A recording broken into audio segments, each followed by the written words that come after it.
અમદાવાદ કોર્પોરેશનના standing committee ચેરમેને એવા કેટલાક કામકાજ અટકાવ્યા જેમાં તંત્રને મૂર્ખ સમજવાની ભૂલ કરાય। વાત ઇન્વિટેશન કાર્ડ ડિઝાઇન કરતી એક એજન્સીની કે જ્યાં આ એજન્સીઓ વિવિધ કાર્યક્રમોની આમંત્રણ પત્રિકાઓની ડિઝાઇન બનાવવાનું કામ કરે છે। પણ મોટી વાત એ છે કે નાના ફેરફારો કરીને આ એજન્સી દરેક ઇન્વિટેશન કાર્ડ લગભગ સરખા જ ડિઝાઇન કરી રહી છે।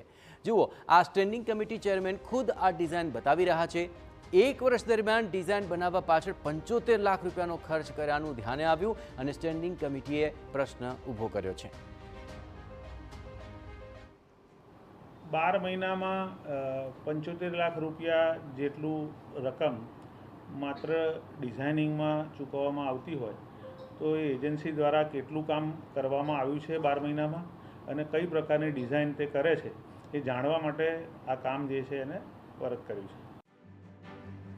સામાન્ય રીતે તો અગાઉ કમિશનરની મંજૂરીથી કામ આપી દેવામાં આવ્યું હતું, પરંતુ હવે સ્ટેન્ડિંગ કમિટીમાં 15 લાખના વધારા સાથે આ કામ આવ્યું અને કમિટીએ જરૂરિયાત કરતાં વધુ ખર્ચ હોવાનું કહી કામ પરત મોકલી દીધું છે।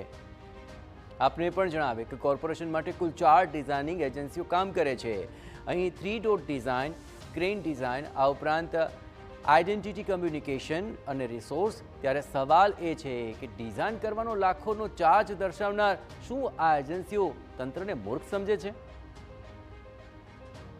પબ્લિસિટી વિભાગ દ્વારા કોર્પોરેશનના અલગ અલગ કાર્યક્રમોમાં ડિઝાઇન કરવામાં આવતી હોય છે એ નિમંત્રણ કાર્ડની। આ કાર્ડ જે છે એને બનાવવા માટે જે એજન્સી રાખેલી હતી એ એજન્સી દ્વારા ખર્ચ વધારે થતો એવું લાગતા વધુ અભ્યાસ માટે આ કામ જે છે એ નેક્સ્ટ કર્યું છે। હવે એકની એક ડિઝાઇન છે, થોડો ઘણો ફેરફાર છે અને છતાં લાખોના બિલ ચાર્જ કરવામાં આવી રહ્યા છે। આ વખતે આ વાત ધ્યાનમાં આવી તો તેને લઈને આ બિલ કેન્સલ કરાયા છે।